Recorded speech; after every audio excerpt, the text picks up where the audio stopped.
Mōre koutou. Tui e te hā, tui e te kupu, tui e te kōrero, tui e te māramatanga, tihei Māori. He honore he karoria, he maungarongo ki runga i te matu o te whenua, e whakaro pai ki ngā tangata katoa. Ki ngā mate, kua hinga i te toki o Aitua, haere koutou, te moana nui, te rerenga o ngā waka i hoi hoi ai e rātau mā, kanaro i te tirohanga kanohi. Hoi anō, e mautono ana, rātou i ngā tō pito pito o te nākau. Āpiti hono, tātai hono, rātou te hunga mate ki rātou, āpiti hono, tātai hono, tātou te hunga ora. Kia ora tātou katoa. Tāmaki heringa waka, tāmaki heringa tangata, ka mihi ki Ngāti Hauā o Rākei, iwi mana whenua o te wāhine, tēnā koutou katoa. Ka mihi hoki ki te kaupapa o te rā. Te huri tau e rua te kaumātahi o te taonga kia nei ko Papers Past. E te pai rangatira, Caroline, Shona, Carmen, David, tēnā koutou. E nā kairanga hau, nau mai ki te kaupapa nei. Mauria mai o koutou pukinga, kōrero hoki kia whakaoho i a tātou. E te whare, ngā pātaka o te kōrero o tāmaki makaurau, koutou ki te purangi, kei Zoom hoki, nau mai, rarau mai. Good afternoon, and welcome to this celebration of 21 years of Papers Past, the National Library's most popular website. I'm Paul Diamond, Curator Māori with the Alexander Turnbull Library. So I've opened our session today by acknowledging those who've passed on and brought us back to the realm of the living.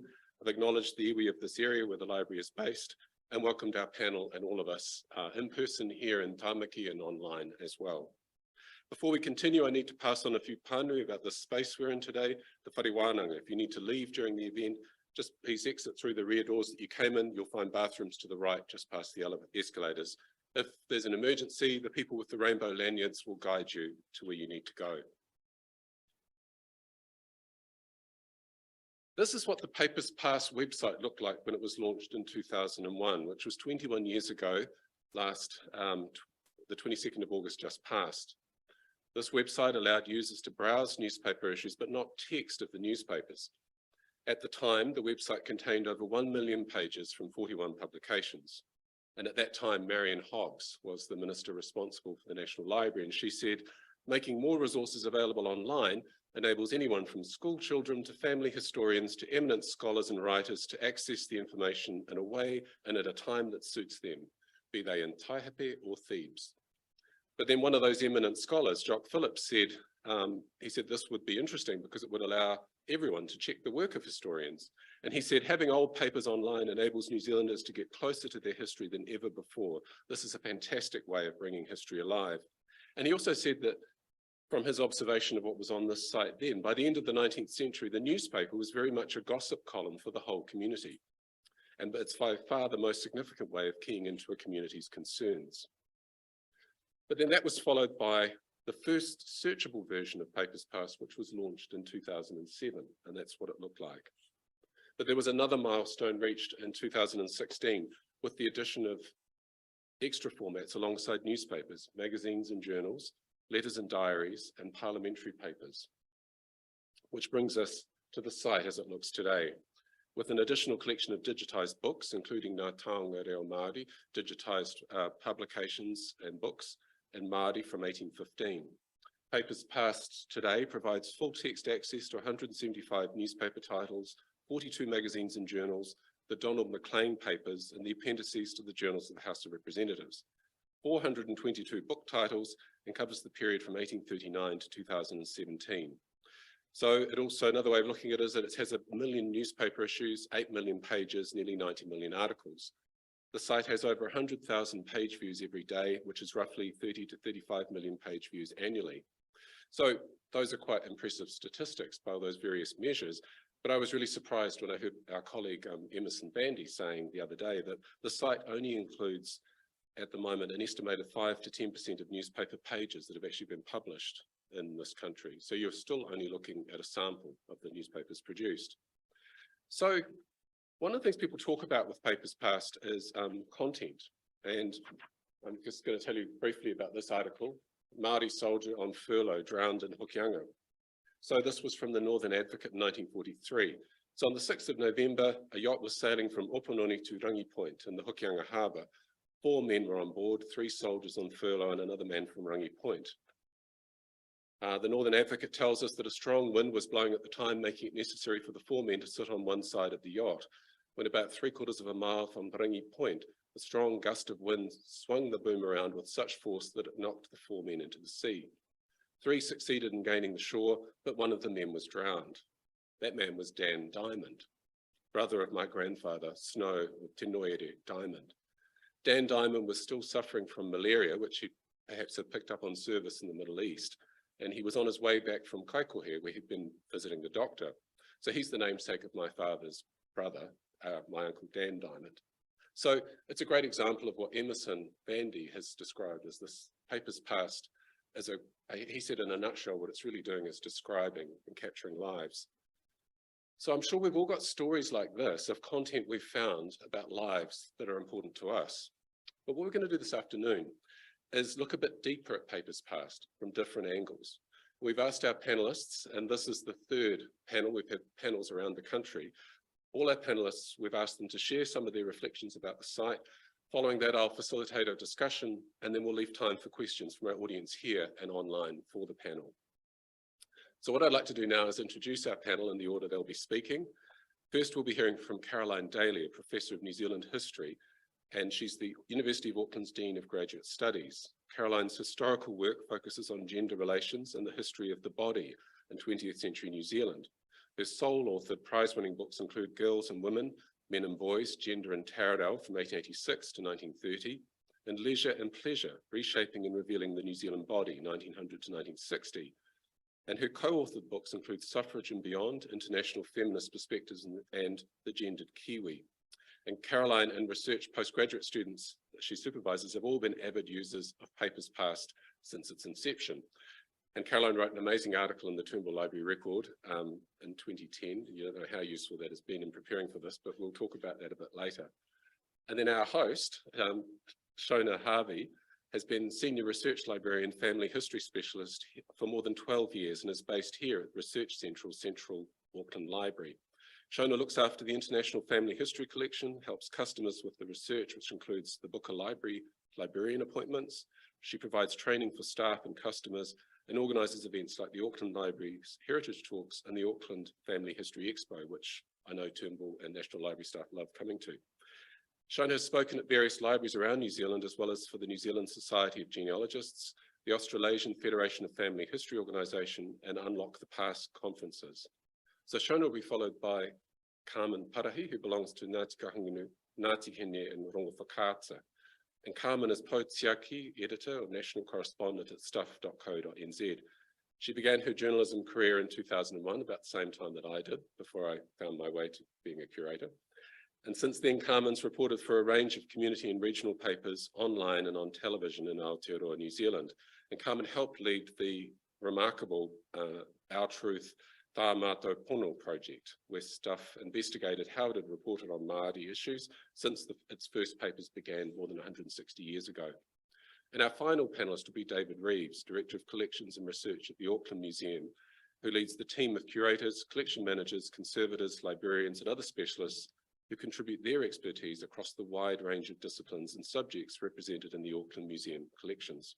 David joined the museum in January 2011 after a time at the Alexander Turnbull Library as Associate Chief Librarian, Research Access.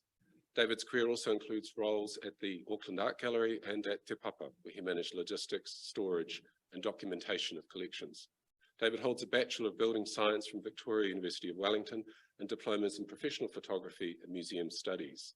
So the four panellists are all going to follow each other. So I'd like you now to welcome the panel and invite our first panelist up, Shona. No, Caroline. Kia ora, kei a koe te wā.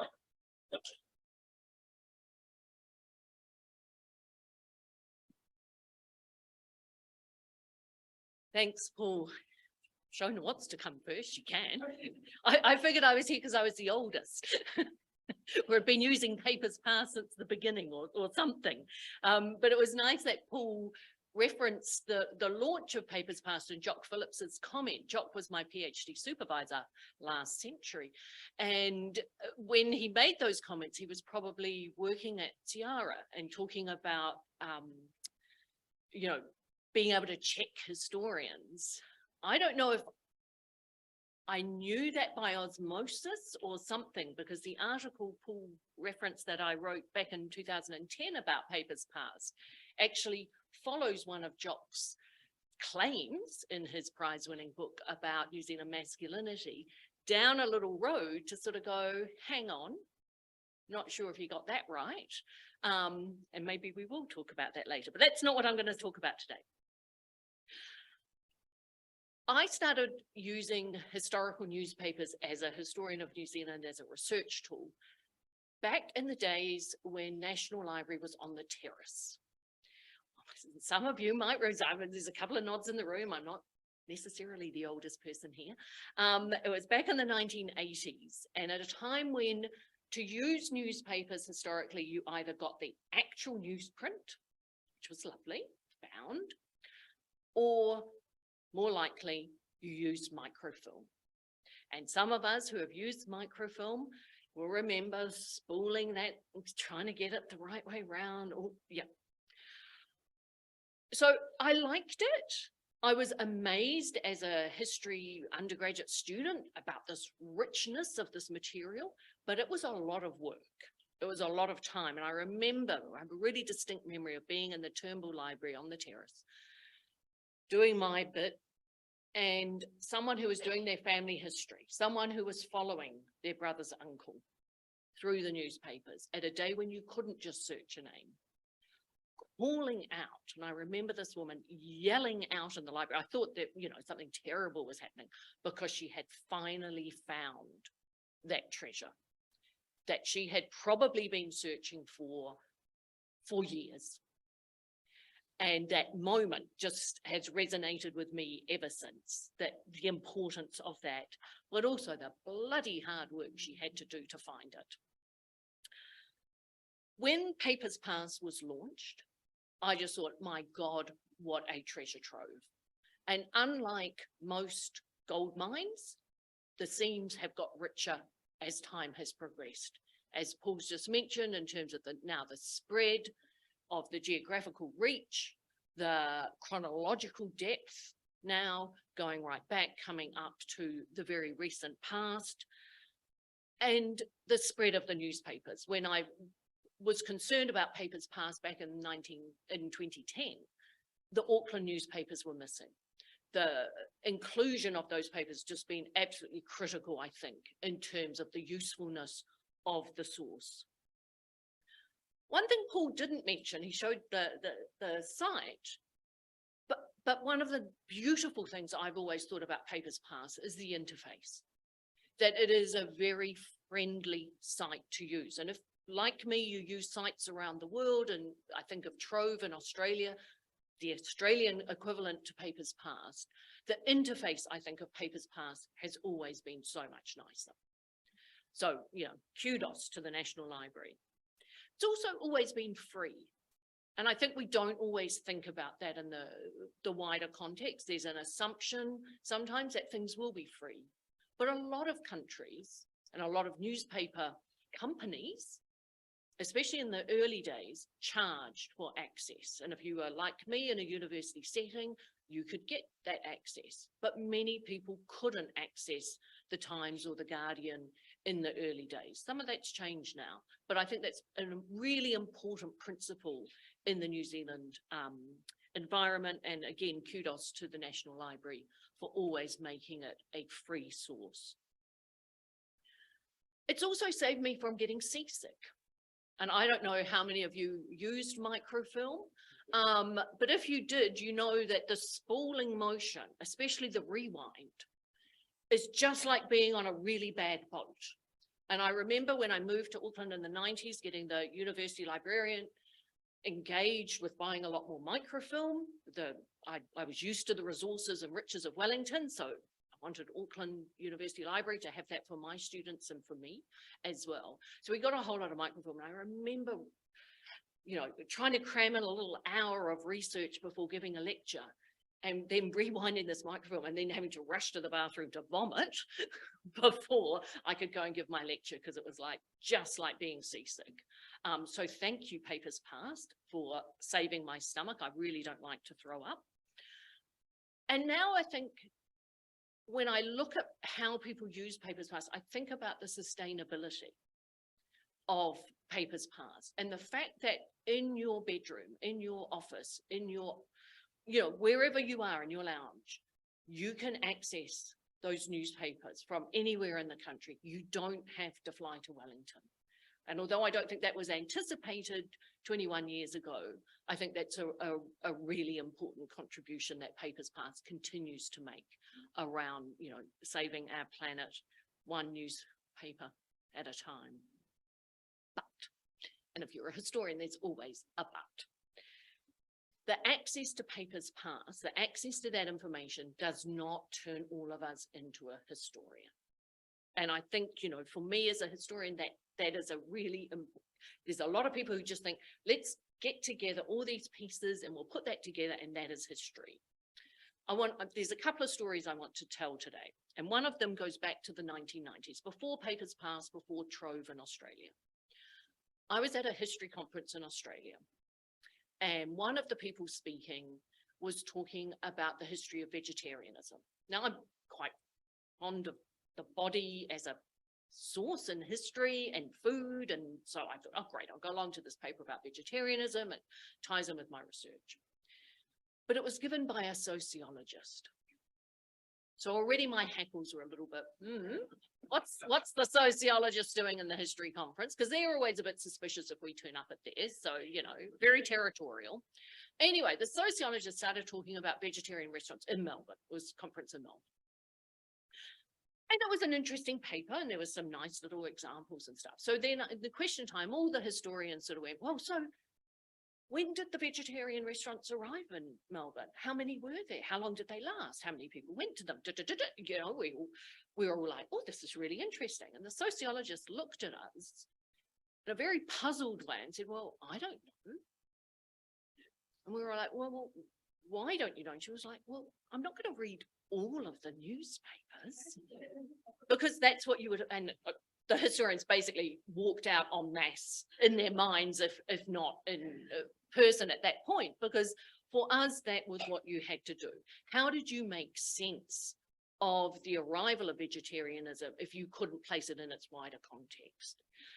So that always stuck with me. And then when Papers Past started, suddenly you could search for that. So yesterday, I put vegetarian into Papers Past and I got 22,000 hits thereabouts. So that sociologist now would just have to wade through a lot. Or they could narrow their search and put in vegetarian restaurant, in which case they would get 182 hits. The top one is a dad joke from 1936. And it basically goes like this. Customer in a vegetarian restaurant says to the waiter, are those artificial flowers on the table? Waiter says to the customer, yes, if we have real ones, the customers eat them.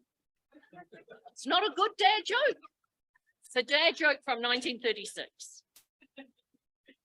It was repeated in half a dozen newspapers that year. But with Papers Past, I can now see that it had appeared in one of those newspapers a full decade before. So, good dad joke you can recycle after a decade. I'm not saying it is a good dad joke, but that's what they thought at the time.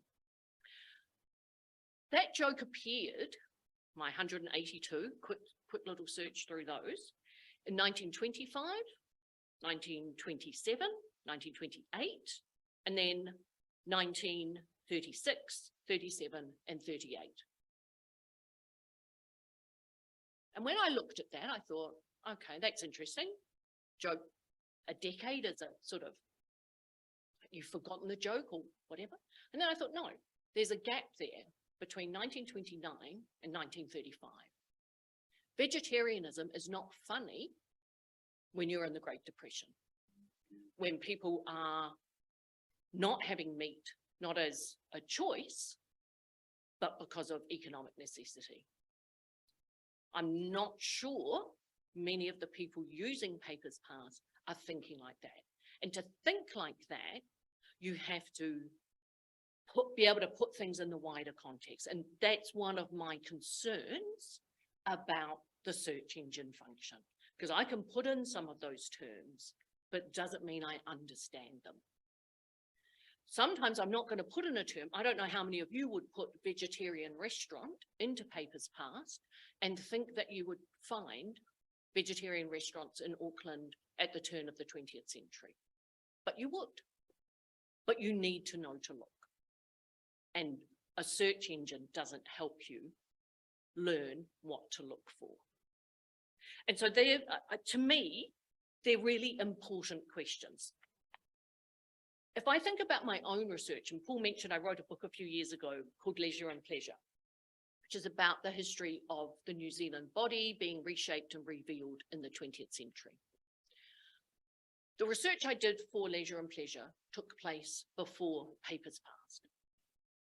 I read every issue of Truth magazine, newspaper, from its inception through to 1960. I didn't read every single column, but I went through every available copy of that newspaper. And the reason I did that was to understand the zeitgeist. How do I understand this society that I hadn't lived in before my time from the perspective of people at the time?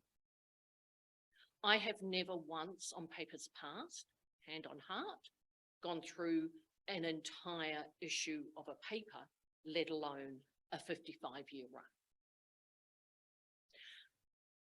The reason I went through all of those issues, to understand the time, to find out information that I couldn't search for. Nowadays, I've just searched for it, right? But I couldn't do that. But the beauty of my approach, which took me a long time, was that I found all sorts of things I wasn't looking for. And I found connections and networks and all sorts of things that I didn't know happened in the past. It shaped my work. I didn't go in thinking, I'm going to find things about this and this and this. I went in thinking, I'm interested in the body. What am I going to find? And one of the things I found were men's beauty contests. And again, I would never think to search in Papers Past for men's beauty contests and expect to find that in turn of the 20th century Auckland, men were strutting their stuff across the stage at the vaudeville, hoping to win a gold watch as a prize. I wouldn't know to search for ugly men's beauty contests either, which was a whole thing where you basically pulled a face and made yourself as distorted as possible, and again, won a prize. I wouldn't know about carnival queens. I wouldn't know about the 1930s fascination with film movie contests, where I could enter, do a screen test, and hopefully win a contract with an Australian or an American film studio. Having found those things out, and the advent of Papers Past, goldmine, because now I know these things to search for, and Papers Past is just that treasure trove. So I just want to put those things, just remind us about some of those limitations. Not to say that this isn't a fantastic source, it absolutely is. But I want us, as we use this source, and I certainly have always encouraged my students as they're using this source, not to just go down the rabbit holes. Because and I do it myself, so I know you can waste so much time going down the rabbit hole, following this lead and that lead and that. I love the pervasiveness of Papers Past. I love the geographical spread. I love the fact that I can see stories that were syndicated and understand the webs of connection around the country. I love that the dad jokes are repeated and I can think about that. But I'm always cautious, as I am with every historical source. And I just encourage everyone to just always be able to step back and really think about the sources they're using, how they're using them, who created them, why they created them, who got left out. I'm going to stop there and hand over to Shona, I think.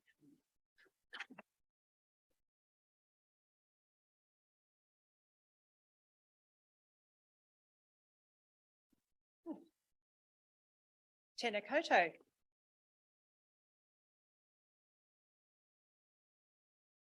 Okay, so Most of us family historians actually start off as genealogists, collecting the dates and the names and the creating the relationships.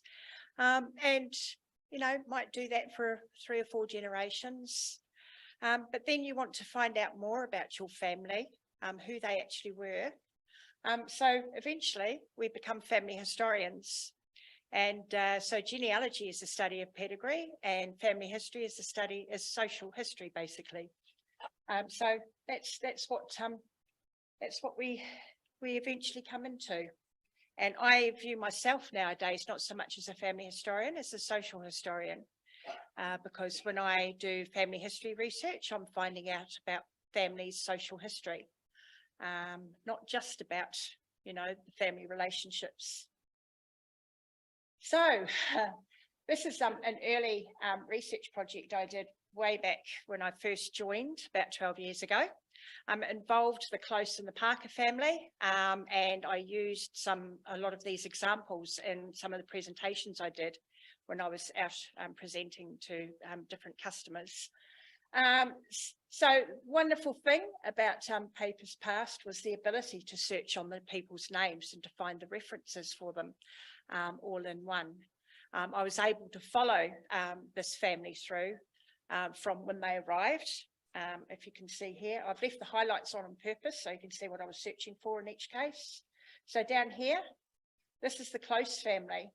So I was actually looking for Dora Close, but she's one of the youngest members of this family here. And she came out with her parents and several of her siblings. So this is the passenger list. Lucky them, they were on a passenger list on the front page of this Daley Southern Cross on the 21st of August, 1860.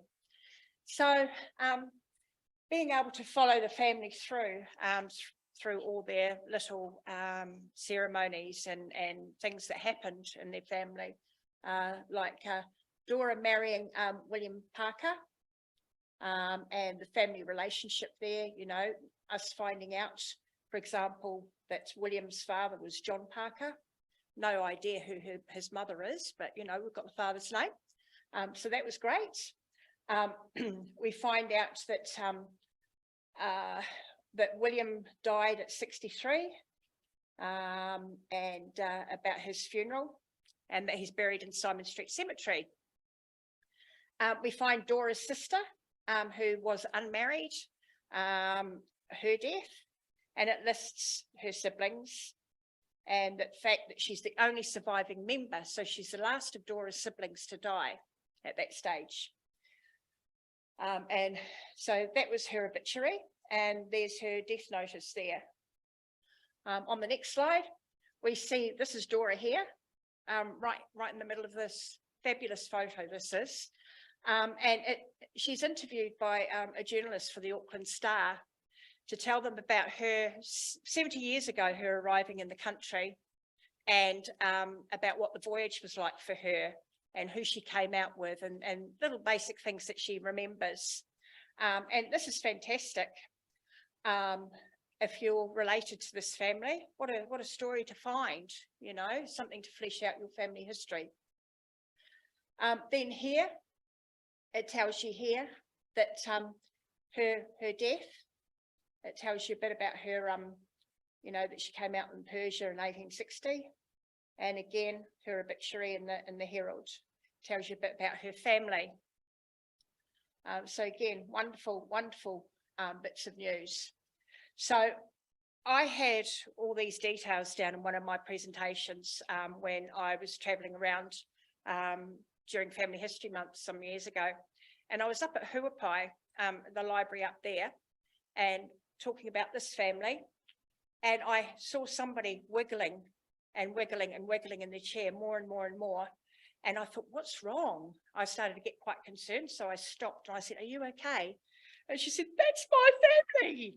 So, you know, that was a fantastic, you know, response to get.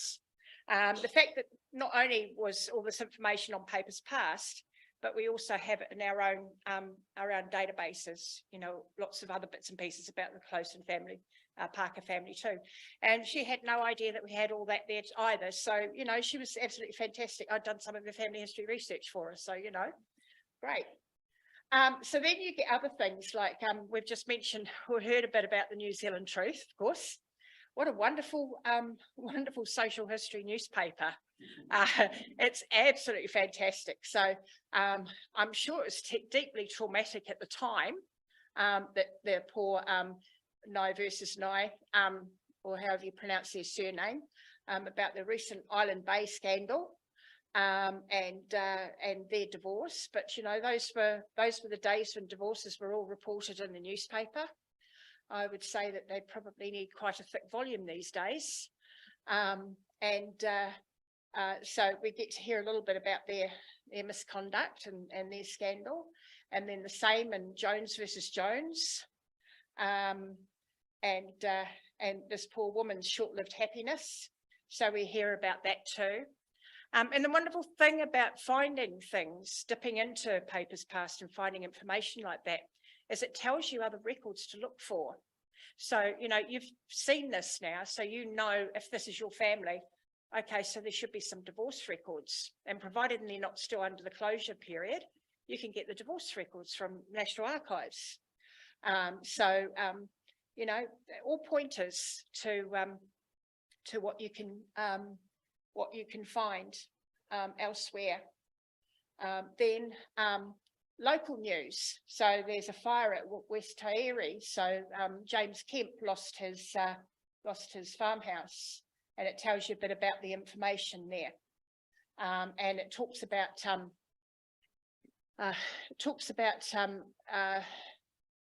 the details behind it. So, you know, if you read through the whole article, you can have a look at the court records for the person who set fire to the property. Then there is the church and school records. So this one's a Sunday school record, Lizzie Byfield, where she got given an award for her sewing. So she must have done a pretty good job. So, you know, that's a nice little tidbit to add into your family history research. You know, this is where I got the gift of sewing from. This is Lizzie Byfield. And then a wedding. This is fantastic. So society pages, if you like, gossip columns and what have you. Fantastic. The way they describe the wedding. The church was prettily decorated with floral arches, one arch composed of wedding bells, which was supported by two little girls, Mrs. Trixie Wakeland and Miss May Cranson, who were daintily attired in white. The bride was dressed in ivory silk, artistically trimmed. She carried a beautiful shower of bouquet of hyacinths, begonias, and maidenhair fern. There were 5 bridesmaids, the 2 chief bridesmaids being Mrs. Minifee, a sister of the bride, and Mrs. Effie Jones. Both these bridesmaids were dressed in white with picture hats to match and shower bouquets of orange and white.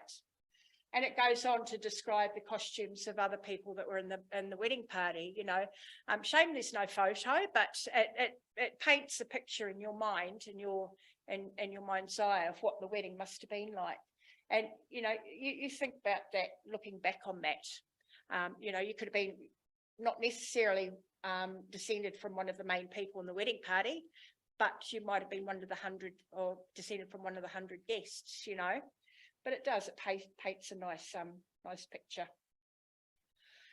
Then we have a little bit more salaciousness here. We have the deserters from His Majesty's service. I quite like reading about deserters. One of the things that we get in the research centre is people looking to find out how their ancestors arrived in New Zealand. And of course, if they can't find them, how they arrived, the researcher's assumption is usually that they deserted or they jumped ship. And the reality is if they did desert or jump ship, usually there was a newspaper report, either in the Police Gazette or a newspaper of some sort. You know, most of the time I think people should just assume they swam if you can't find any record, because if they did jump ship, there would normally be a record. But the fantastic what I like about it is the fantastic descriptions here. John Harrington, aged 21, height 5'10", musician, native of London, brown hair, high forehead, blue eyes, small nose, thin lips, long, thin features, round face, fair complexion, scar on his left forearm, quiet but surly manner. So, you know, beautiful, beautiful, beautiful descriptions here. So, you know, you can almost imagine them.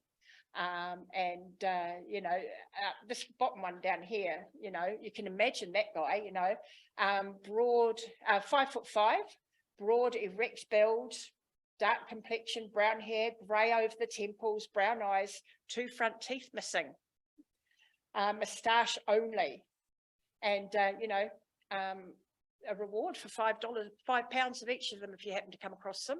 Might not be too late to claim. And then missing persons, missing on purpose or missing accidentally, who can say? One of the easiest and cheapest ways to divorce back in those days was just to up sticks and move to another town and start all over again.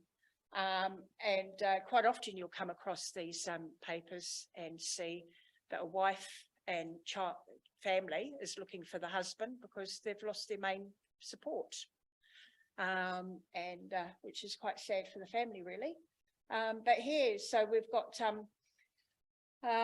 Mrs. Jack Brimskill, nee Helen Florence Latano, medium height, dark hair, clear complexion, large nose, Jewish appearance, whatever that may be, stout build. 1905, she kept a boarding house. And then it describes her husband and his fair complexion and slouching gait. Said to have left Io in 1905 in the company of a man for Rarawa. What a scandal.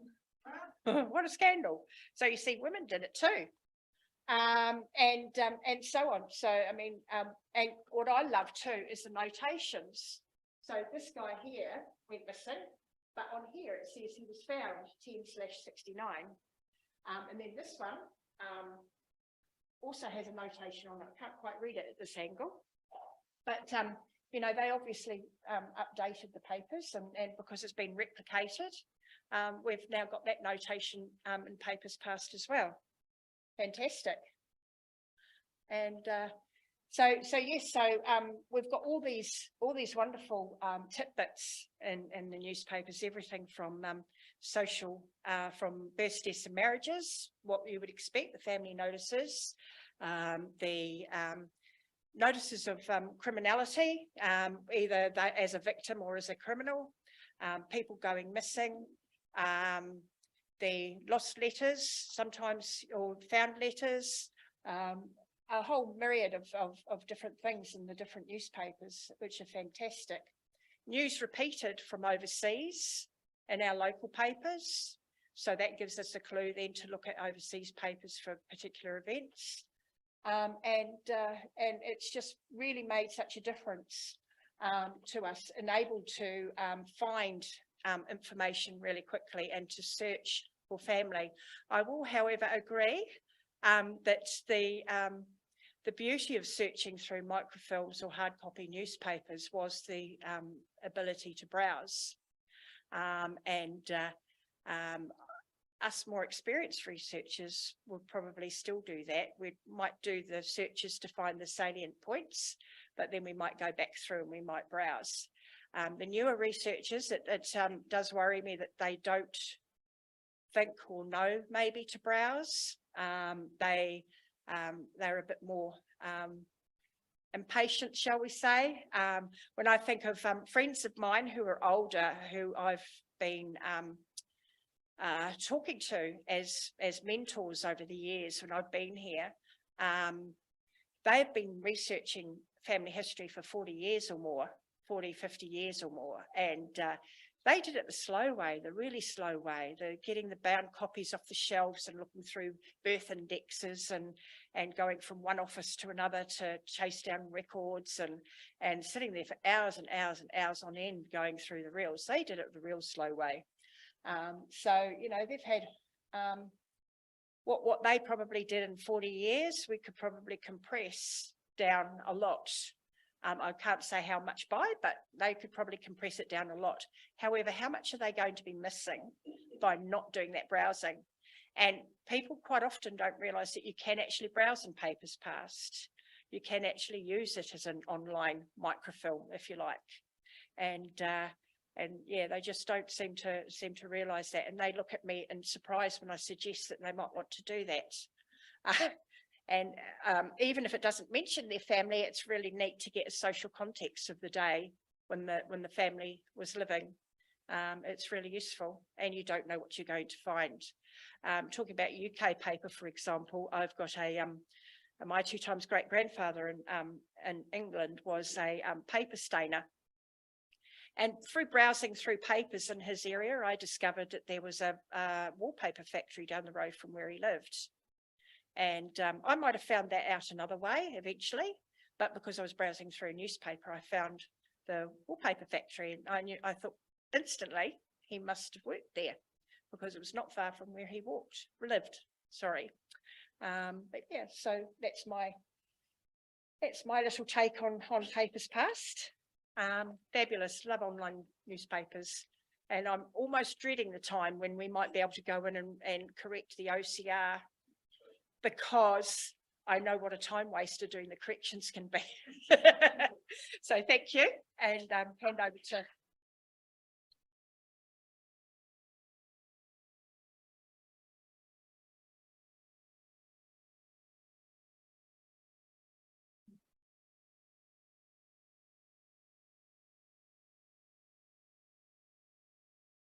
Kei aku nui, kei aku rahi, e te ti, te tā, tēnā koutou katoa.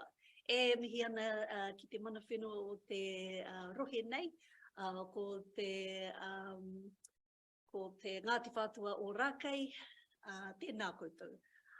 E mihi mahana, e hoa, ko te kaikōrero o te hui nei, tēnā koutou, e mihi mahana ki a koe e hoa. Nau mai haere mai ki te hui o te Papers Past. Yay! Happy 21st! Didn't see any birthday cake. Always got to have birthday cake. Ko Carmen Parahia hau, ko te pautiaki matua o te puna, ko Ngāti Kahungunu, Ngāti Hene, Rongo Kata o Iwi. So I, being a typical journalist, sent Paul a email just before midnight last night to let him know that actually my job title has changed that stuff. So I am no longer in editorial. I've actually left journalism. Unlike Paul, who just got a cruisy job, that's why he left journalism. I've actually moved because of our commitments to Te Ao Māori at Stuff. We did some work using Papers Past a couple of years ago, which I'll get to. So part of that means that I've now moved to the executive team to work with the CEO Sinead Belcher and owner of Stuff to push kaupapa Māori, Te Reo Māori through Stuff and everything we do at Stuff. So I'll just start this I don't even know how to work these things. I'll just, classic. Do I just press it like that? Aha. Ta-da! We had a new branding thing this year, so I got to use our new branding tool, which is very cool. So, Papers Past. How have we, or what relationship do I have with it? Well, as a student at Victoria University, I used to use the microfiche at the Wellington libraries all the time, and I actually really enjoyed it. But I was thinking when you were talking about getting seasick, it's like, yeah, but you know, in the movies, you're not going to see them sitting on Papers Past, the website, when they're investigating and looking for something. Going through the old archive is actually a much better footage. So Papers Past has had a really big impact at Stuff and actually has changed what we do at Stuff. People may be surprised by that, but it is actually true. So here's, so Potiaki is what we started at Stuff 2.5 years ago. And it was born out of grumpy journalists, including myself, who had had enough about how our papers and our digital website was representing Māori. It had been going on for too long, the unfair representation of Māori over time, and Paul has written about this extensively, and so have others. And using our national libraries and our archives and our papers to really understand and determine how the colonial structure of the media has represented Māori in the past. So Potiaki is a Māori customary practice. It's carved posts, it stands guard and protects an area from physical and metaphysical harm. It's on display to remind people the area is protected. They need to be aware of their own behaviour and mindful of the environment they're in. At Stuff, our Potiaki is fair representation. That's what it stands for. It's there to remind us about how we represent all people in Aotearoa, how we represent Māori in Aotearoa. So we do prioritise Māori through Potiaki, and we focus on all underserved communities. And again, this all links back to papers past, and everyone employed at Stuff is expected to apply the principles of Potiaki to their own work. So 2 years ago, so part of Potiaki, there were a whole lot of actions. One was setting up a Potiaki editor, getting the executive of Stuff to agree to do some work around our representation of Māori. And then that also included, what does that mean? So for us, it meant as a media company, holding the powerful to account, like all media companies forgetting to hold themselves to account for the way they do their work. Everyone else is expected to, so why aren't we? So that's what we started to do, and we started to investigate Stuff as an organisation, all of its papers. So regional and community papers, going back as far as 1860, which was an affiliate Taranaki newspaper. Actually, I'll just go back. So with this work, so it was called Tā Mātou Pono, Our Truth, and we had two parts of it. Part one was the truth of Stuff, and part two was the truth of Aotearoa. And integral to that was papers past. So we asked all of our newsrooms, 9 of them, to go and investigate their own papers, to find out what they'd done, how they'd represented Māori over the years, from the time they existed. And it also included our business vertical, so our editorial verticals, which was business, sports, I think there was one more, opinion, and editorial. So there's 4 more. And so I'm not sure if anyone saw it, but all of a sudden you had journalists from Stuff, like just in these in papers past, just going through them. And we had to do what you talked about, Caroline, was to contextualize our behaviour through the papers and what we'd reported on in the past. And what we were seeing was we weren't going to just take one. So what we learned really quickly is you can't contextualize behaviour by looking at one article. So people, even myself, read literally every single, trawled through every single Auckland Star paper from the start until as far as we could go to understand the behaviours, to see what wasn't there, to see what was there, and to contextualise what we'd done. And so one of our papers, so we hit, it was I hate the word, it was a piece of work, it was an investigation. And so we had to work with our teams quite closely and help them go through it, because if you don't know what you don't know, which is what you said, you don't know what you're seeing or what you're missing. And so we actually had to go through a process of teaching them that the media system is a colonial system. It was set up at the time of when colonialism began in Aotearoa, New Zealand. It came with the first settlers, the first paper being the Gazette in Wellington. It started in London. So understanding what those papers meant.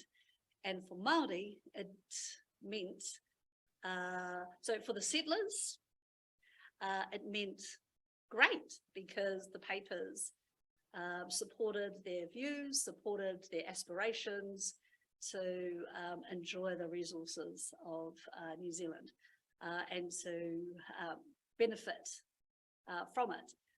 The papers we saw were critical of the colonial governments, the governments of the time and politicians, but they also, but when there was conflict between the Crown and Māori, they always supported the view of the Crown.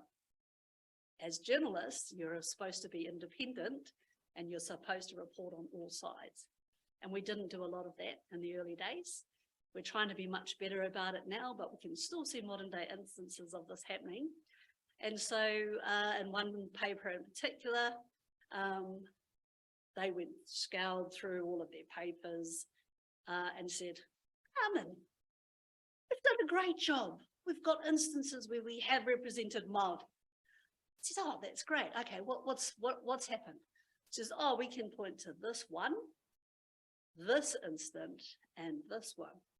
And I says, great. So 150-year-old paper, and you can find 3 instances where you've represented Māori. Do you think that's a fair representation of Māori in your region? Ah, yes, I see. So what you've done is you've marginalised the voices of Māori in your region. Ah, I see. And so so the thing about journalists, they are fair-minded people. They want to tell a great story. They want to be a part of history. They want to hold power to account, but just have to remember to hold themselves to account as well. And so we went through that process and discovered, in fact, we had across all of our papers and even our digital offerings as well, right up to the time that we even published our investigation, where we had just been unfair for no good reason other than we had applied a very Eurocentric view to the way we did our reporting. And so when we, I think it was Monday, actually we reported this all back to, after our investigation findings, we reported it back to our executive and our editorial leaders to say, what are we going to do now? We could have just published it without an apology, but after we'd shown evidence that through papers passed, that we had been racist, that we had marginalised, that we had created stereotypes, negative stereotypes, that we had sided on the side of the Crown against Māori and conflicts, including the Te Urewera raids, including Pākai Tore, which is the Whanganui Council and local Māori over Mutua Gardens. So there were even modern instances where we'd let ourselves down. And so our leaders decided we needed to offer a public apology. And, you know, being a wahine Māori and worked in journalism for a long time, it was a very emotional time for me. It was, I didn't think this would ever happen. And so we did it and we meant it. At the same time, we released a company charter with treaty of Waitangi commitments to help guide our work. And yeah, so we're we're the only media company in Aotearoa to investigate ourselves, our own behaviours towards a group of people and apologise for that publicly. We're one of about 5 around the world, actually, that have done that, and the only one to do that for Indigenous peoples. But you don't just apologise and go, sorry about that. promise we'll try and do better, you actually have to do a whole lot of commitments after that. So again, Papers Past helped shift the culture, not just of stuff, because we laid down that wettle to ourselves, we laid it down for all of the news media. And so they too had to do better, not just for Māori. So we also knew that the experiences of Māori were very similar to the experience of other minority communities, cultural communities and ethnic communities as well. And so we've really started to work to try and engage with Māori. So some of the work includes so Potiaki is now one of our 4 core business priorities, which is really good for a commercial company. So so that just shows that they've elevated at stuff. They've introduced the company charter, Treaty of Waitangi principles, revised our editorial code of practice and ethics, created a whole lot of Potiaki roles, including the executive position, the editorial role, and a whole lot of other roles. But everyone in editorial is expected to act as Potiaki, to be really mindful and intentional about how they do their work. So you will see now we've got way more Māori language on stuff. And in our papers as well, with all of our titles, nearly every single title we have in sections have bilingual titles as well. We were part of the Makereti editorial campaign, which we used Papers Past as well to understand, where Makereti was, and we saw that it was in some communities, but that where it had really ramped up as well. And of course, the Tamata, our true Tamata Pono part 1. Part 2 was our history, which was just making public things a lot of historians would already know, and librarians and researchers would know about, some of our racist past and some of the things that we've done that our generation wouldn't know about because we've been taught it in schools, but now our young ones are going to get that New Zealand history in schools, which is going to really make a difference for their lives, I reckon. And just, it'll give them the context they need to help make decisions in the present for the future. And so, yeah, so those are some of the stories we did, which was looking at the All Blacks tours and how the exclusion of Māori from our tours in the past was hurtful and racist. And Tami Iti, he agreed to talk with us about how we treated him over 50 years, and was really gracious actually in allowing us to talk to him. His iwi, they didn't want to be a part of the project because there are a lot of iwi who quite frankly don't trust the media, and so they don't, because of the way we've treated them in the past. So yeah, so there's a lot of stuff that we've done, and a big one was the child abuse. We'd made Māori the face of child abuse through our papers and through our reporting, through our editorials, through our letters to the editor, through our comment sections, but it minimised the abuse of non-Māori children. So our non-Māori children who have been abused and killed weren't given the same care and attention being put on Māori children, and it just really wasn't fair. And yeah, I think that's it, yes. So Papers Past for us, and of course we've got our own Papers Past, that stuff, it's called Newslink, and we use it, but there's a gap between like 45 and 90 something, that actually was really hard for us when we were doing that Tāmata Pono project. It was actually hard to know what was going on because we had nothing digitally to tell us, and so actually some did actually physically go to the libraries and actually go through the hard copies to try and fill those gaps. Yeah, and so we're very excited that Papers Past will continue to scan up to 1980. Thank you very much. We love that. And I really wish we'd had cake for today's 21st birthday. Yeah, he mihi nui ki ake tū.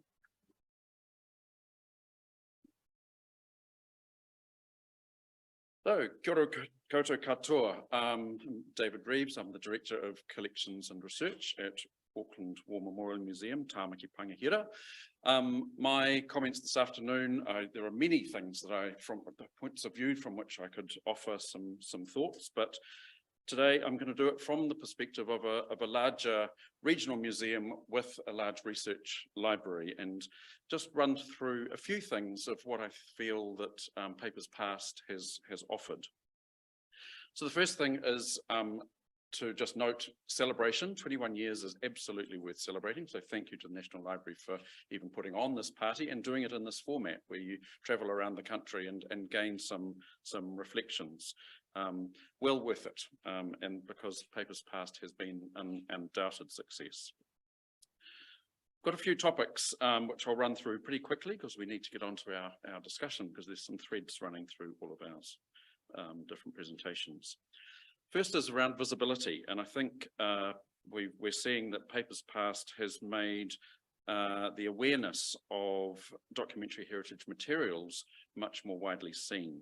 It's more widely known that newspapers are a source of material, and there's a wider range of people in our society who even think to look for newspapers as a source of information. This has also meant that we're seeing a much wider range of researchers. So more people are doing research because of the ease, and perhaps Papers Past is their introduction to this world. It's a gateway to other research. So it sparks curiosity, and then people go on from that to look at other things. It's increased the localization of history and the recognition that history is not held just by and about the main centres. It's actually history is held everywhere. It's also, as others have noted, a window into personal histories, into quirky histories, into serendipity. And that's something that the searchability of Papers Past has offered. Thinking more organisationally, Papers Past has been important for economy of effort and economy of expertise. New Zealand is far too small for us to have multiple platforms and multiple programs of this nature. So it is an immense benefit that the National Library has taken the lead and provided this platform.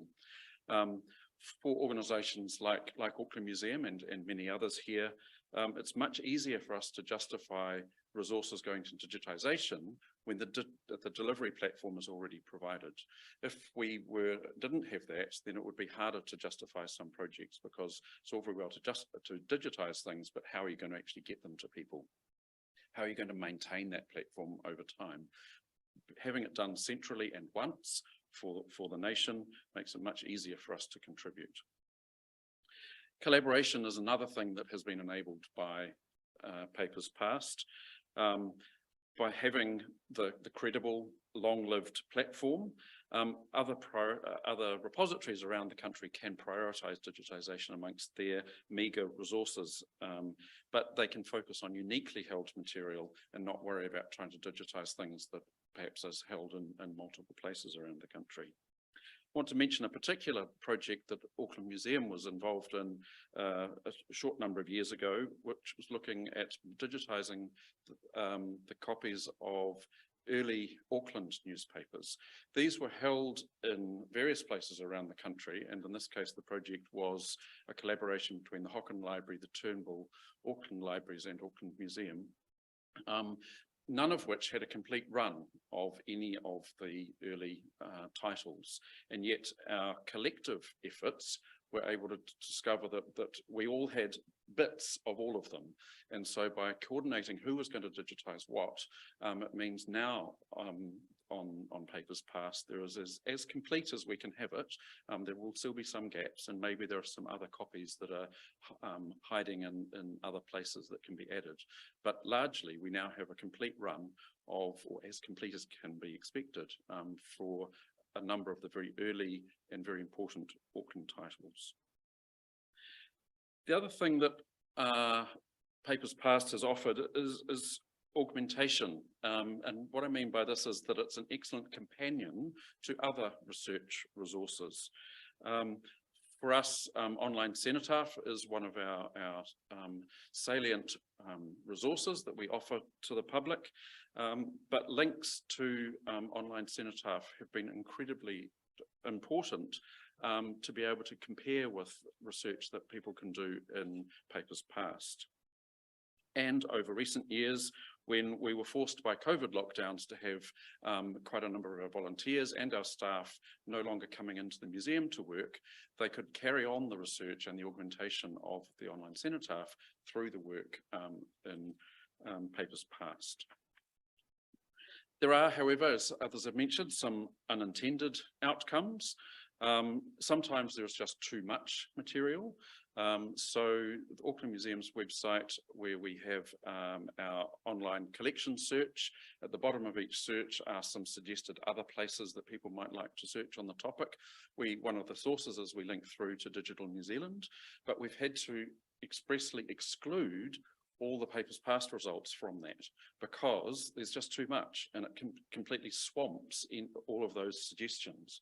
And so actually it's a bit of a double-edged sword that if we want to include that, but actually by including papers past, it hides all of the other sources. So we've had to deliberately sort of temper that to exclude it. There is an assumption amongst a new generation of researchers that if it's not on papers past, then it doesn't exist. And we've heard, Paul, you mentioned that an estimate of 5 or 10% has been digitised and is on papers past. 90% is still sitting there, perhaps with just as much richness to discover.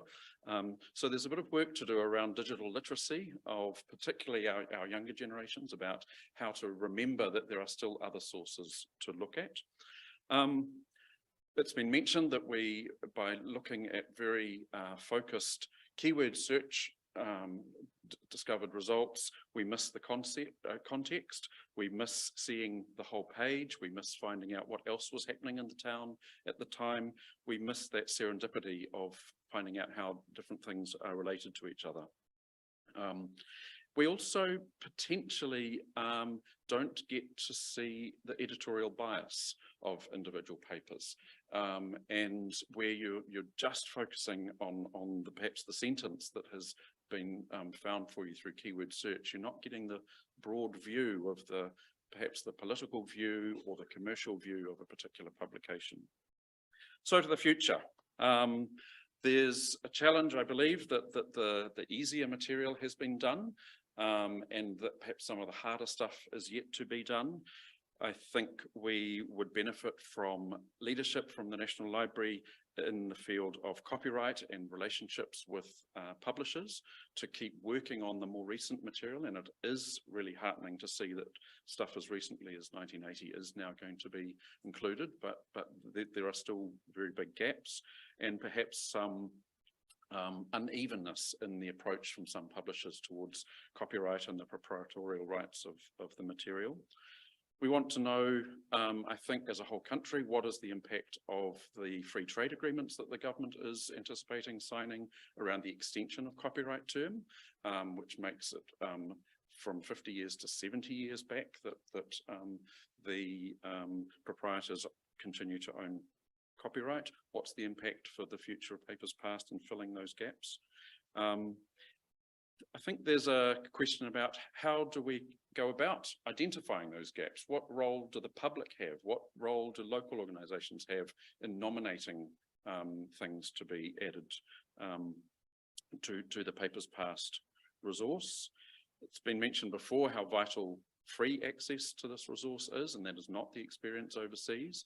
And I really do also want to commend the National Library for really sticking to their guns on that, because we wouldn't be gaining half the benefits that we do in terms of the democratisation of research and the not just the information, but just the notion of being a researcher if we had paywalls. There's a question around languages and te reo particularly, but also what about other language material that are held in our organisations? how do we prioritise them? Auckland in particular has a vast number of languages amongst its resident population, and that's not just a new thing. Those languages have been there for many, many, many years.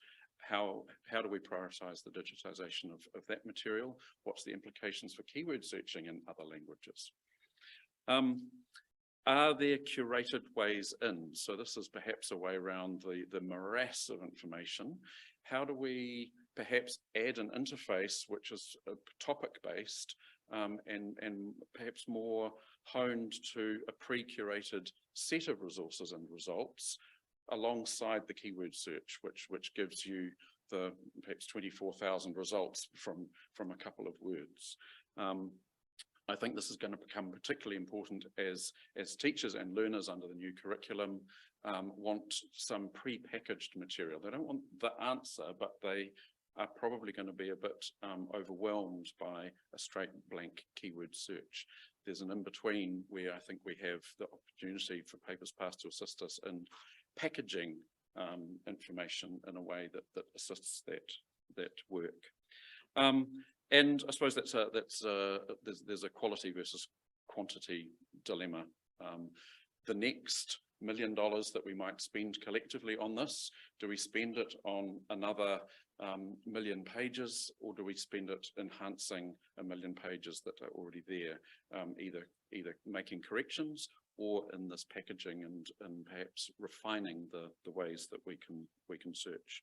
So I'll leave it there. And look forward to questions and discussion. So thank you very much.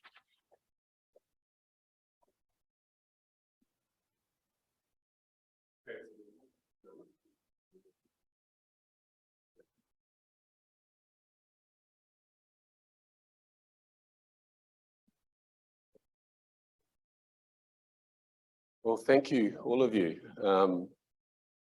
It's sort of really bringing out the potential and the complexities of this taonga, it's okay to call it that, Papers Past.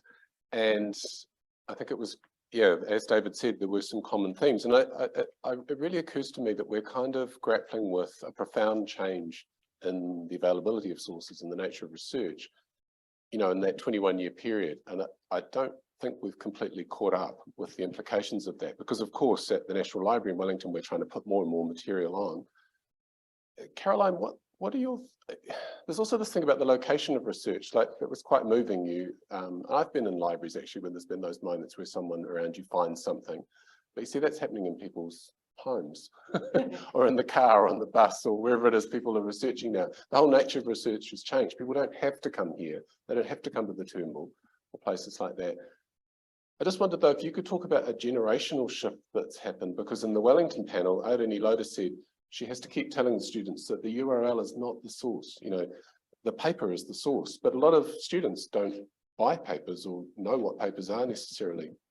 What are you seeing in terms of the students that you're working with? Yeah, I was reflecting actually on the fact that we're talking about newspapers at a time when a lot of people, quite frankly, never pick up a newspaper, would never, you know, the notion of a daily newspaper is completely alien. They might go onto news sites, but they're not thinking about newspapers and the curation of that and the political ownership of that and the perspective of that editor or that ownership group and all of those things. And, you know, as the academic on the panel who, you know, has dealt with generations of students, they don't go to the library. I hate to say that in a library, but they don't go to the library. I remember when I was a student in the 80s, having friends who were doing commerce degrees who very proudly told me they never went to the library during their degree. I was shocked, horrified, and very superior. It's true for the humanities students now. They do not go to a library. And when you're dealing with that, if it's not digitized, it doesn't exist. So you say, read a book. Why would I read a whole book? That's a strange thing to do. If it's not digitized, it doesn't exist. So if I can't download it or read it on my phone on the bus, that's not a thing. So all of those factors, I think, are coming to play. And I think you're right about the school curriculum. You know, I mean, I get those crazy emails. I'm sure Karma gets them too. You know, I am researching X. Write my essay for me. It's like, I don't know when I became an essay mill, but that's research, right? Reach out to an expert, and that's what people are told. Okay, we'll contact an expert. Well, you know, they picked the wrong email address to contact with me, because that's never going to happen. But all of those things, I think, are playing out, and so we've got a really different mindset about, on the one hand, not trusting sources, and yet on the other hand, it seems to me being incredibly gullible. And it's a very strange mix. And I'm sure in the newspaper world, Carmen, there's similarities that you might want to talk about. Carmen, in the panel in Christchurch, there were people on the panel, you know, who were a lot younger than some of the others and who'd only known Papers Past as a research tool for their work as archaeologists and things. But, you know, newspapers haven't stood still either. And they were also saying in the audience, well, and in another 20 years, you're not going to find all the material in one thing anymore. You might have to look at the archive of Trade Me to see the classifieds that used to be in the newspapers when I was growing up. What are your thoughts about what this, you know, the newspapers that we're still producing now in different forms are going to bequeath to the future in terms of that process of being accountable, which I thought was really interesting, that process of holding yourself accountable to the community? Yes, it's a hard one because I was thinking about Papers Past as a digital archive tool, researcher's tool, but it's just one website and a whole lot of places that people can get their information from now.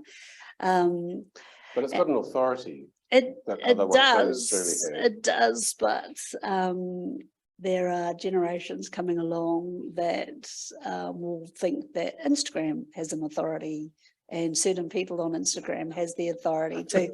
And I know everyone there is like, how can you even compare the two? Well, unfortunately, this is the era we're in. So digital websites exist and information comes from everywhere, and Papers Past is just one of them. So I actually was wondering whether Papers Past needs a facelift. It needs to be called something else to become more sexier and be able to attract the future. And you were right to bring up the curriculum, because how are all these, how is it going to manifest and people access Papers Past? Because our reporters struggled to use Papers Past. It took a while to get into the routine of knowing how to use it. So then you've got kids at schools that will be required to use this resource. But will teachers actually ensure they do as well? So papers as papers may not exist as paper editions in the future. They'll look a lot different to what they did now, 10 years, 50 years ago, 100 years ago. The editor of the press told us in Christchurch that we're running out of newsprint. The newsprint's not being produced in New Zealand. It's being imported from Tasmania at the moment. And it's actually more profitable to make it into boxes for Amazon than it is to make newsprint for newspapers. Amazon went nuts during the pandemic, has actually expanded and taken all the wood and taken all of our print paper. So that's a real thing. And so, yeah, they will. So as a digital resource, Papers Past may have to actually think about calling itself something else, creating an area where you actually get help to ask the right questions so that you can contextualize, because you do go down rabbit holes, which are really good fun though, eh? Like this, I mean, that stuff you were showing today, I was like, oh yeah, I totally get this, because I loved it a lot. So I probably didn't answer your question. But no, that's where you want to talk to librarians and other information professionals. And while you think about our new name for Papers Past, I was going to ask Shona, who's someone who's sort of working at the front line, coalface, whatever the right metaphor is, for working with researchers and this changing nature of research. What are your thoughts about what David raised about how we help people catch up really with this big change we've had in this sort of idea of digital literacy. What do you think is going to help? Or do we need to think about it differently by generation? It's an interesting question really, because we get in the research centre, we get intermediate school age children and upwards. We get people who are professional researchers in one field or another, local history, family history, New Zealand history. We get amateur historians, a whole range of different researchers. We get academics come in who are going for their doctorates who don't know how to use the library catalogue. And I just, you know, that flummoxes me. I think, how can you have got that far without knowing how to research, you know, how to use a library catalogue or a library database? It just does flummox me. But, you know, they must have got by somehow. And I think it's just taking, I think it's just taking individuals as face value. You don't know who you're going to get in through the door as a library professional on how you're going to help them. You just have to take them at face value. I've had intermediate students come in who are extremely experienced at searching complicated databases. You know, they just sit down and they go for it. And then I've had a 50-year-old person come through who's, as I say, going for their doctorate or whatever, and you have to take them by the hand step by step and repeat, you know. What about the people who aren't coming in and who might be using library tools and interfaces remotely? How are you finding libraries are having to change the way they try and reach people who might be doing, they can do their research anywhere now. Yeah, they can. They either have to try and fumble their way through online themselves, or they come into the library virtually and use library tools virtually. We've just recently signed up for Niche Academy, which has a lot of how-to tools that our customers will be able to use to find out how to do individual bits of research. For example, we can use it in any number of ways as tutorials for our customers. So they might not come into us in person, but they'll come into us virtually and they'll learn that way, hopefully. Me and other colleagues, we go out into the community and talk to the community where they are, whether it's a library or senior net or any organisation like that. And we always remind them to look at the help pages or scroll down because they forget. And so, yeah, so it's word of mouth. It's hard work, but you know. Are you getting ready for the histories curriculum? Yeah, we've got a working group that's getting ready to put together what we need to produce for the histories curriculum. In the research centre, we've already had quite a lot of tools that have been put together in terms of bibliographies and on different topics that are already in the existing curriculum. So we've got a good start, but yeah, we've got a working group that is very much putting together what we're going to need. What do you think of David's idea about that sort of pre-curated search? Absolutely. I mean, we've done that manually in terms of putting together the old scrapbooks that we used to do, like on the Rainbow Warrior. They're on our shelves. They're manual things that are on our shelves. The idea of putting together a curated curriculum items like that digitally would be a fantastic idea. You know, we've got shelves and shelves of these scrapbooks and folders based on subject headings, and we've got the Auckland Star clippings books. Clippings files as well downstairs in our basement that journalists in days gone by put together on subjects and bibliographies and stuff, biographies and things like that. So yes, the idea of putting that together digitally would be fantastic. Good you've mentioned the scrapbook analogy because that came up in Christchurch. Katie Nichols said that really every time you put your search into Papers Past, you're generating a new scrapbook. Yeah. But I guess I'd really like, you've all really covered the things I was keen to talk about, but what we haven't talked about is kind of the future and your aspirations for the site. So perhaps if I get all of you to talk about that, I'll start with you, David. And do you think would there be a tipping point in terms of the massive material and some of these issues you've talked about? It might get worse in a way with the massive material and the skills you need to search. Is there going to be a sort of a tipping point? Should our aim to be to get that 5 to 10% up to 50, 70, or do we need to be more selective about what we digitize? Well, I think to be successful, it's going to be both. I think there'll be a desire to keep on adding more material, particularly around localities around New Zealand which aren't yet covered, around languages, like as I mentioned. So I think there is a desire and a valid need to keep on adding more, but in order to deal with the mass, there's going to have to be a number of other ways in, which is what I was suggesting about perhaps some curation. So the interface might be more sophisticated or sort of tailored for different audience groups or different kinds of users. So it's a more complex way in. The other thought would be to think about Papers Past not as the place where people first come to see the material, but perhaps it's the feeder to other aggregate sites like Wikipedia. Digital New Zealand is an aggregator as well, but there are other aggregate research tools. And just thinking in terms of the Wikipedia, and not wedded to that solely, but it does turn up on the first page of almost every Google search.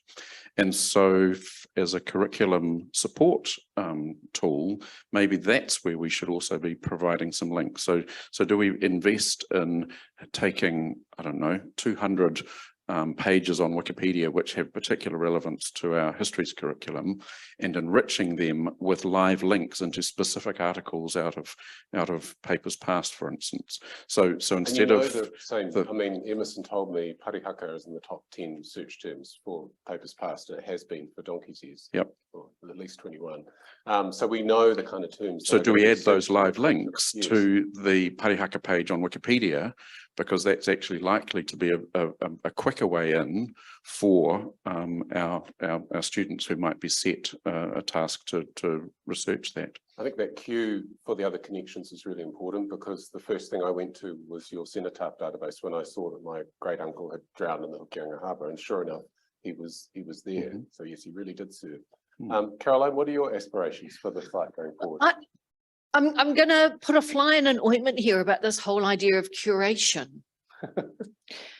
I am deeply concerned, and I think it goes back to what Carmen was saying about the way newspapers have treated tangata whenua.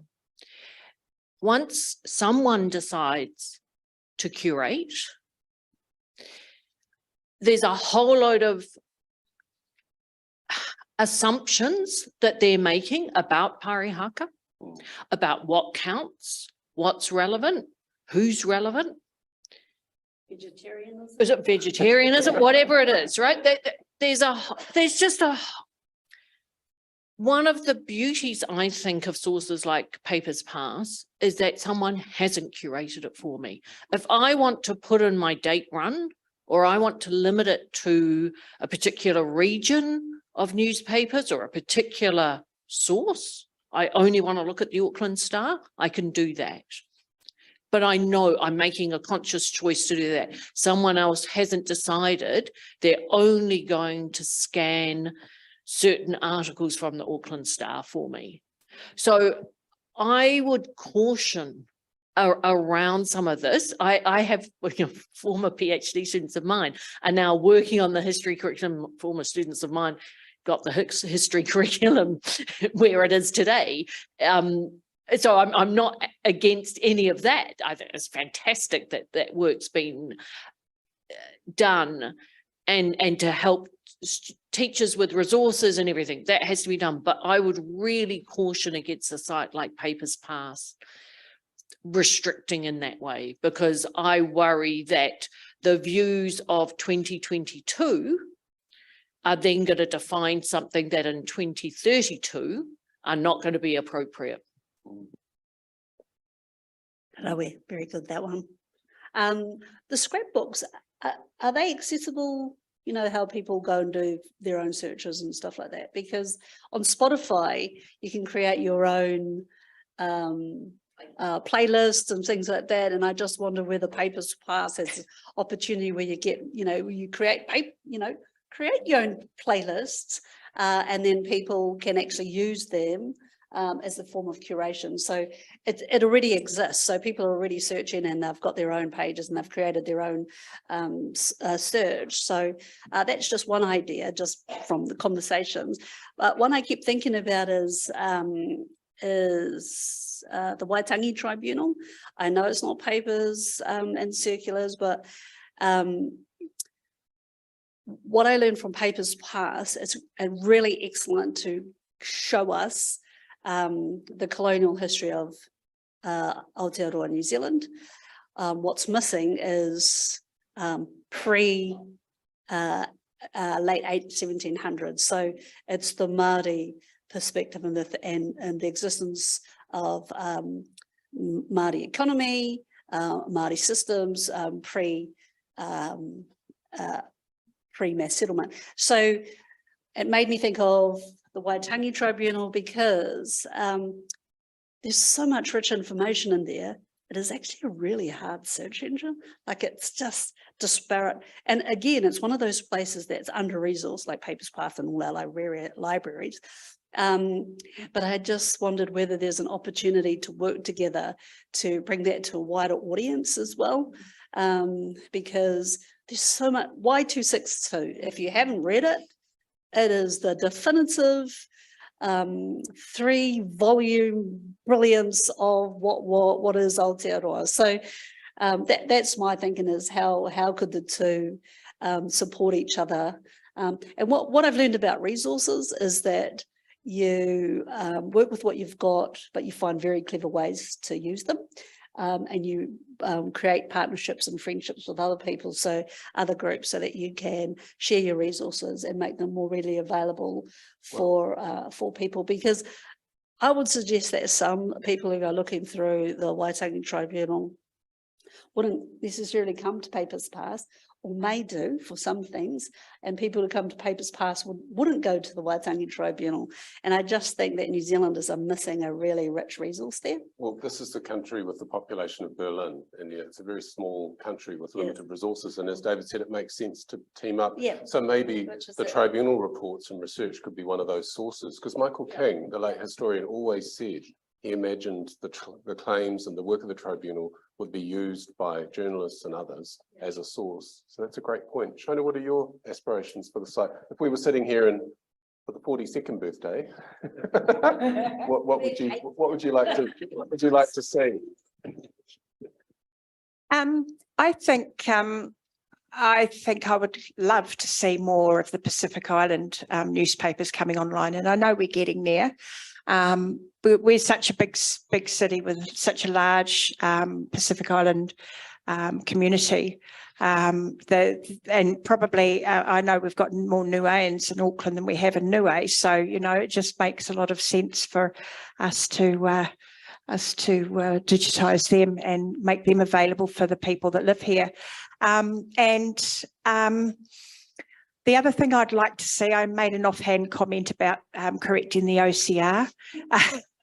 We have a huge volunteer workforce out there who are very experienced in correcting OCR. Your family historians have been used to doing that for Family Search, for doing it for Trove. I think Trove have a competition on where the person who's done the most or something gets some sort of kudos at the end of the year, and everyone's very competitive. So I think that would be brilliant. I mean, I think the OCR, I have to say, is superior on Papers Pass than it is on Trove, far superior. So we perhaps have less to correct, but I think that would help immensely in the findability of news articles, and you might as well make use of that free volunteer workforce that you've got out there who are super keen. Well, we checked, and it's the next 6 to 12 months. There are some technical issues. I'm just going to pick up. There's been a couple of questions online. The people here can actually ask people afterwards, so I'm going to just go to these couple of questions on Zoom, and then before we close, David. Hello. So Lynette from the National Library makes a comment based around Shona's point on the passenger lists. If the passenger was Chinese, look at the cargo just before the cattle and sheep. And then a question from Margaret, which is related to what we were just talking about. Other online collections of newspapers allow for correction of the OCR text. When we'll be able to do that? When we'll be able to do that for papers past? Would you like to? Yeah, well, speak so more we on checked with Emerson Bandy, who's one of the managers of the site, and he said, yeah, within the next 6 to 12 months. But it will be great. You're right. It's to utilize that wonderful resource that's there. And yeah, it is tricky, the OCR, you know, that story I read out, it was actually a gush of wind, according to the OCR, not a gust of wind.